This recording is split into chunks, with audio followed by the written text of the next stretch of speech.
2,300 years ago, in the marble halls of ancient Athens, a philosopher named Aristotle penned observations that would prove eerily prophetic for our modern world. His treatise on politics dissected the anatomy of power, the inevitable decay of governments, and the eternal struggle between the many and the few. Today, as wealth inequality reaches historic peaks and democratic institutions strain under pressure, Aristotle's warnings echo with startling relevance. Aristotle understood that governments follow predictable patterns of rise and decline. He identified three pure forms of government: monarchy, aristocracy, and polity, where power rests with one, few, or many respectively. Each carries within itself the seeds of its own corruption. Monarchy degenerates into tyranny when the ruler serves only himself. Aristocracy collapses into oligarchy when the elite prioritize wealth over virtue. Democracy transforms into mob rule when the masses pursue immediate gratification over long-term stability. This cycle played out across ancient Greece as Aristotle witnessed city-states rise and fall. Sparta's aristocratic system eventually succumbed to oligarchic decay when wealth concentration hollowed out the warrior class. Athens swung between democratic excess and oligarchic coups, never finding stable ground. The pattern repeated across the Mediterranean as Roman republicanism gave way to imperial autocracy, following the exact trajectory Aristotle predicted. The genius of Aristotle's analysis lies in his recognition that political decay stems from human nature itself. Those in power inevitably use their position to accumulate more power. The wealthy leverage their resources to influence politics. The poor, when given voice, often choose immediate benefits over sustainable policies. Each group pursues its narrow interests, gradually weakening the whole. Modern society bears striking resemblance to Aristotle's oligarchic state, where a small group uses wealth to control political outcomes. The mechanisms have evolved, becoming more sophisticated and less visible than ancient bribes or force. Today's elite employ a complex web of influence that spans media ownership, lobbying networks, think tanks, and revolving door employment between government and private sector. Consider the pharmaceutical industry's capture of regulatory agencies. Ex-FDA officials routinely join drug companies, while industry executives move into government positions. This revolving door creates a system where those meant to regulate instead serve the regulated. Aristotle would recognize this as oligarchy in action, where wealth transforms into political power that serves private rather than public interests. The financial sector provides another stark example. After the 2008 crisis, the banks deemed too big to fail became even larger. Goldman Sachs alumni populated key treasury positions under both Republican and Democratic administrations. Citigroup executives helped select Obama's cabinet. The very institutions that caused the crisis wrote the rules for recovery, ensuring their continued dominance. Media consolidation amplifies elite influence exponentially. 6 corporations control 90% of American media, shaping public discourse and limiting debate within acceptable boundaries. The Sinclair Broadcasting Group requires local news stations to read identical scripts promoting corporate-friendly narratives. This concentrated media ownership allows a handful of billionaires to influence millions of minds, creating what Aristotle called the oligarch's greatest weapon: the ability to make the many serve the few willingly. Educational institutions, once bastions of independent thought, increasingly depend on wealthy donors and corporate partnerships. Universities compete for naming rights and research grants, subtly aligning curricula with donor interests. Business schools teach efficiency and profit maximization while giving little attention to ethics or social responsibility. This intellectual capture ensures that tomorrow's leaders internalize today's power structures as natural and inevitable. Aristotle possessed insights about oligarchy that modern political science has largely forgotten. He understood that oligarchs pose the greatest threat to stable governance because they combine the worst aspects of both tyranny and mob rule. Like tyrants, they serve narrow self-interest, and like mobs, they lack the long-term perspective necessary for wise governance. The ancient philosopher observed that oligarchies inevitably become kleptocracies, where the ruling class treats the state as personal property. This pattern emerges clearly in post-Soviet Russia, where state assets were privatized to a small group of well-connected individuals who became the oligarchs. Vladimir Putin's regime exemplifies oligarchic governance, where business success depends entirely on political loyalty, and the line between private wealth and state power disappears completely. Aristotle noted that oligarchies excel at dividing potential opposition. They create artificial scarcity and competition among the non-elite, ensuring that energy gets spent on horizontal conflict rather than vertical challenge. Modern identity politics often serves this function, fragmenting potential coalitions along racial, cultural, and ideological lines while leaving economic power structures untouched. The philosopher also recognized that oligarchies corrupt language itself, redefining terms to serve their interests. Freedom becomes the right to accumulate unlimited wealth. Efficiency justifies eliminating worker protections. Innovation excuses monopolistic practices. Job creators deserve tax breaks while workers accept wage stagnation.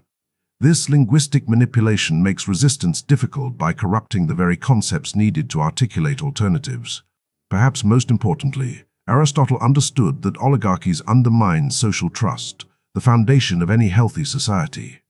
When people see that rules apply differently to the wealthy and powerful, cynicism replaces civic engagement. Citizens withdraw from public life, leaving the field to those with the resources to manipulate the system. This creates a cycle where oligarchic control strengthens as democratic participation weakens. The wealthy maintain their dominance through structural advantages that compound over time, creating what Aristotle would recognize as oligarchy's self-perpetuating nature. These advantages operate across multiple dimensions simultaneously, making elite victory nearly inevitable under current conditions. Capital generates returns faster than wages grow, a principle Thomas Piketty demonstrated empirically across centuries of data. This means that those who own assets automatically capture an increasing share of total wealth without creating corresponding value. A trust fund baby earns more from investment returns than a surgeon earns from saving lives. This mathematical reality ensures that wealth concentrates upward regardless of individual merit or social utility. Political influence scales with wealth in ways that voting cannot match. A single billionaire can outspend millions of small donors, drowning democratic voices in seas of dark money. The Supreme Court Citizens United decision legalized unlimited corporate political spending, essentially allowing the wealthy to purchase election outcomes. Even local school board races now attract massive outside funding from national political networks. Information asymmetry gives elites decisive advantages in every transaction. They access markets, opportunities, and intelligence unavailable to ordinary citizens. High-frequency trading algorithms extract profits from millisecond advantages in stock transactions. Private equity firms use insider knowledge to buy distressed assets at below-market prices. Wealthy individuals receive investment opportunities with minimum buy-ins that exclude the middle class entirely. Legal systems, supposedly blind to wealth, systematically favor those who can afford superior representation. Complex regulations create barriers that small businesses cannot navigate, while large corporations employ teams of lawyers to find loopholes. White-collar crimes receive lenient treatment compared to street crimes that threaten property. Settlement agreements allow corporate wrongdoers to avoid admitting guilt while passing costs to shareholders and consumers. Educational advantages perpetuate across generations through mechanisms that appear meritocratic while serving hereditary privilege. Wealthy parents purchase tutoring, test preparation, and college counseling that dramatically improve their children's academic outcomes. Legacy admissions and donor preferences provide additional boosts at elite universities. Unpaid internships at prestigious organizations exclude students who cannot afford to work without compensation. Today's ruling elite operates as a transnational network that transcends traditional national boundaries, creating what Aristotle would see as oligarchy on an unprecedented scale. This global class shares more in common with each other than with their nominal countrymen, coordinating interests across continents through institutions like the World Economic Forum, Bilderberg Group, and Davos conferences. The Rothschild banking dynasty exemplifies this international approach, with family branches operating across Europe for over 2 centuries. Their financial network helped fund wars, build railways, and develop mining operations worldwide. Today, their influence extends through central banking systems, sovereign wealth funds, and international monetary policy coordination. Silicon Valley billionaires represent a new breed of global oligarch, wielding unprecedented power through digital platforms that connect billions of users. Mark Zuckerberg's Facebook influences elections across dozens of countries. Jeff Bezos's Amazon dominates retail markets worldwide, while his Washington Post shapes American political discourse. These tech titans accumulate power through network effects that make their platforms increasingly indispensable while eliminating competition. Multinational corporations create parallel governance structures that operate independently of democratic oversight. Corporate treaties like NAFTA and the Trans-Pacific Partnership include investor-state dispute resolution mechanisms that allow companies to sue governments for policies that reduce expected profits. These proceedings occur in private tribunals staffed by corporate lawyers who rotate between representing companies and judging cases. Tax avoidance networks enable wealth to escape national jurisdiction entirely. The Paradise Papers revealed how the global elite uses shell companies, offshore trusts, and transfer pricing to minimize tax obligations. Apple stores intellectual property in Irish subsidiaries that claim tax residence nowhere. Amazon routes European sales through Luxembourg to access favorable tax treatment. These strategies allow multinational wealth to benefit from public infrastructure while avoiding the costs of maintaining it. International financial institutions like the World Bank and International Monetary Fund serve elite interests while claiming to promote development. Structural adjustment programs require debtor nations to privatize public assets, eliminate trade barriers, and reduce social spending. These policies consistently transfer wealth from poor countries to rich investors while creating dependency relationships that prevent genuine economic independence. The modern oligarchic system maintains itself through psychological mechanisms that make resistance appear futile or undesirable. These mental frameworks operate below conscious awareness, shaping how people understand their place in society and their possibilities for change. Learned helplessness plays a crucial role in maintaining elite dominance. When people repeatedly experience their inability to influence outcomes that affect their lives, they gradually stop trying.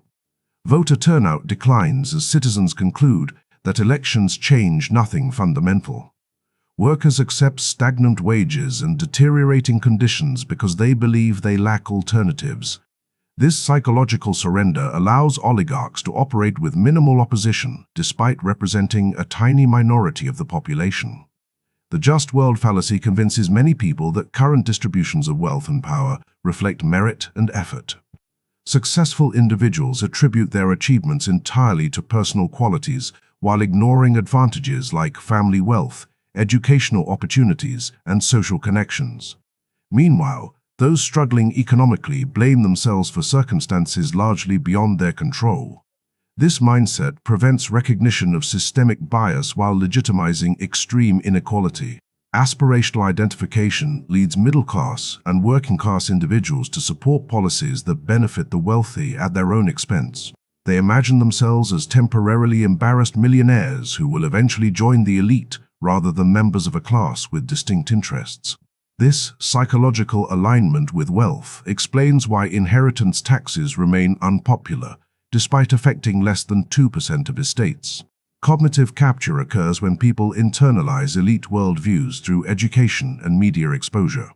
Economic students learn models that treat unemployment and inequality as natural rather than policy choices. Business school graduates embrace shareholder primacy as ethical obligation rather than contested ideology. Journalists adopt elite perspectives as neutral objectivity, presenting pro-business positions as common sense while treating alternatives as radical or unrealistic. Status anxiety drives competitive consumption that depletes resources available for collective action. People work longer hours to afford luxury goods that signal social position rather than provide genuine satisfaction. This treadmill effect keeps potential dissidents too exhausted and indebted to challenge the system that exploits them. Credit availability enables lifestyle inflation that creates golden handcuffs for the professional class. Social isolation weakens the bonds necessary for collective resistance. Suburban sprawl, automobile dependence, and digital entertainment create physical and psychological distance between potential allies.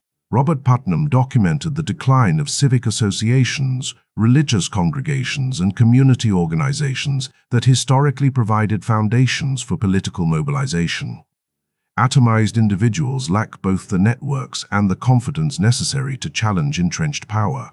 Among all governmental forms, Aristotle identified polity as the most stable and just, combining the best elements of democracy and oligarchy while avoiding their characteristic excesses. Polity represents rule by the middle class, those citizens who possess enough property to have stake in society's stability while lacking the extreme wealth that corrupts political judgment. The middle class serves as natural mediator between rich and poor, having interests that align with neither extreme.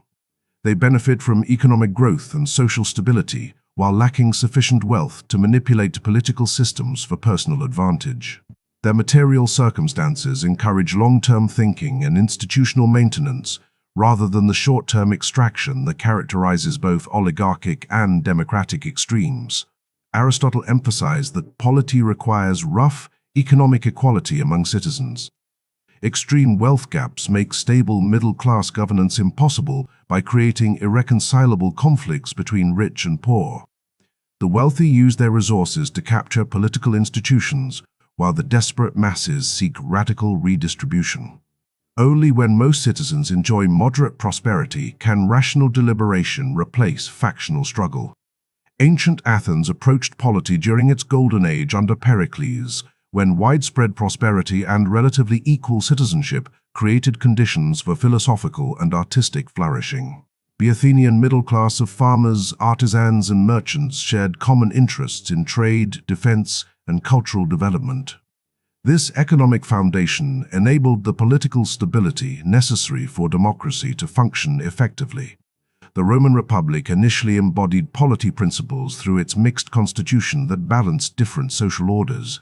Consuls represented executive authority, the Senate provided aristocratic wisdom, and tribunes voiced popular concerns. This system lasted for centuries because it institutionalized the middle path between monarchy, oligarchy, and democracy. Roman decline began when extreme wealth concentration destroyed the citizen farmer class that provided the republic's social foundation. Medieval Iceland's Althing represents another historical example of polity in action. Free farmers gathered annually to make laws, settle disputes, and coordinate collective action. Economic equality among participants enabled consensus-building processes that lasted for over 3 centuries. The system collapsed only when Norwegian kings introduced external military pressure that disrupted the island's isolated development. Several contemporary societies demonstrate elements of Aristotelian polity, though none achieve the complete synthesis he envisioned. These examples suggest pathways toward more balanced governance that could address current oligarchic trends. Switzerland's direct democracy includes mechanisms that require citizen approval for major policy changes while protecting minority rights through federalism. The country's relatively equal income distribution and high median wealth create conditions approaching Aristotle's middle-class ideal. Swiss citizens regularly vote on specific policy questions rather than merely selecting representatives, maintaining direct engagement with governance decisions. Germany's social market economy attempts to balance capitalism with social cohesion through institutions like worker representation on corporate boards and robust collective bargaining. The country's strong middle class and relatively compressed income distribution provide stability for democratic institutions.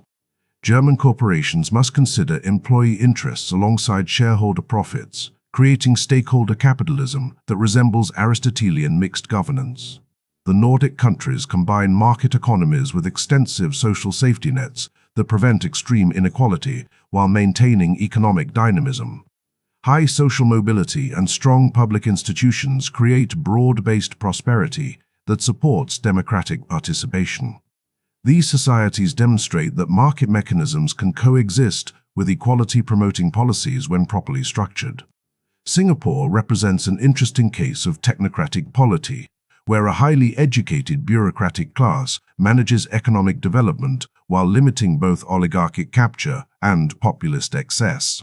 The city-state's unique circumstances enable governance approaches that might not transfer to larger, more diverse societies, though its success suggests possibilities for merit-based administration within democratic frameworks. Costa Rica abolished its military in 1948 and redirected defense spending toward education and healthcare, creating human development outcomes that exceed much wealthier nations. The country's stable democracy and middle-income prosperity demonstrate how resource allocation choices can support polity-like conditions even in developing world contexts. Indigenous governance traditions offer additional models for consensus-based decision-making that avoids both oligarchic capture and majoritarian tyranny. The Haudenosaunee Confederacy's system of clan mothers selecting chiefs while requiring unanimous consent for major decisions created remarkable stability across centuries. These traditions suggest alternative approaches to representation and accountability that could inform modern institutional design. Restoring political balance requires systematic changes that address the structural advantages enabling oligarchic control. Aristotle's analysis suggests that piecemeal reforms will fail unless they collectively shift power dynamics toward middle-class governance. Campaign finance reform represents a crucial starting point, though current proposals rarely go far enough to address the scale of elite influence. Public financing of elections could level the playing field while ranked. Choice voting might reduce the importance of expensive media campaigns. However, these changes must be accompanied by restrictions on lobbying, limits on media consolidation, and transparency requirements for political spending. Progressive taxation could help restore the economic equality that Aristotle saw as essential for stable governance. Wealth taxes, higher marginal rates on extreme incomes, and inheritance taxes would prevent the intergenerational accumulation that creates permanent oligarchic classes. Revenue from these sources could fund public education, infrastructure, and social programs that strengthen the middle-class foundation necessary for polity. Antitrust enforcement could break up the monopolistic concentrations that enable oligarchic control across multiple sectors. Technology platforms, media companies, financial institutions, and healthcare systems all require competition to prevent the market dominance that translates into political power. Worker ownership programs and cooperative businesses could distribute economic control more broadly while maintaining market incentives. Constitutional reforms might include campaign spending limits, lobbying restrictions, and democratic innovations like citizen assemblies for major policy decisions. Ireland's successful use of randomly selected citizens to address abortion and same-sex marriage demonstrates how deliberative democracy can navigate controversial issues without falling into partisan gridlock or oligarchic manipulation. International cooperation could address the global nature of modern oligarchy through tax harmonization, financial transparency requirements, and limits on profit shifting. The OECD's Base Erosion and Profit Shifting Initiative represents progress toward these goals, though implementation remains incomplete and enforcement weak. Educational reform should emphasize civic engagement, critical thinking, and economic literacy to prepare citizens for active participation in governance. Philosophy, ethics, and political theory deserve greater attention in curricula dominated by technical training and vocational preparation. Citizens need intellectual tools to recognize and resist oligarchic manipulation while participating constructively in democratic deliberation. Aristotle's political philosophy offers both warning and hope for our current moment. His analysis of governmental decay accurately predicted how extreme inequality would undermine democratic institutions while concentrating power in oligarchic hands. The patterns he identified 23 centuries ago play out across today's headlines with startling consistency. Yet Aristotle also provided a roadmap for restoration through his concept of polity, governance, by a broad middle class with shared stakes in society's well-being. This vision requires neither revolutionary upheaval nor resignation to oligarchic dominance. Instead, it demands systematic reforms that restore economic balance and democratic accountability. The choice before us mirrors those faced by every generation throughout history. Will we allow power to concentrate in fewer hands until social cohesion collapses, or will we act to preserve the conditions for stable, just governance? Aristotle's wisdom suggests that middle paths exist between oligarchy and mob rule, between extreme inequality and economic stagnation, between elite capture and popular excess. The solutions lie not in choosing sides within current political divisions, but in transcending them through renewed commitment to the common good.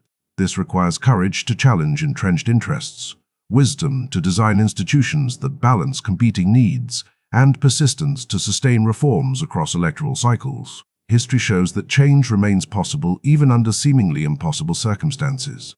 The abolition of slavery, women's suffrage, labor rights, and civil rights all emerged from movements that overcame oligarchic resistance through sustained organization and moral clarity. Contemporary challenges demand similar commitment and vision. Aristotle believed that humans are political animals who reach their highest potential through participation in just governance. This capacity for self-rule remains our greatest hope against oligarchic capture and our strongest foundation for building the more balanced society that polity represents. The ancient philosophers' insights await our rediscovery and application to the challenges of our time. The future remains unwritten. Whether it leads toward greater oligarchic control or renewed democratic balance depends on choices being made today by ordinary citizens who refuse to accept that current arrangements are natural or inevitable. Aristotle's analysis provides both the understanding needed to recognize our situation and the vision necessary to imagine better alternatives. The rest depends on us. Thank you for watching. If you found value here, please like, subscribe, and share this video with others.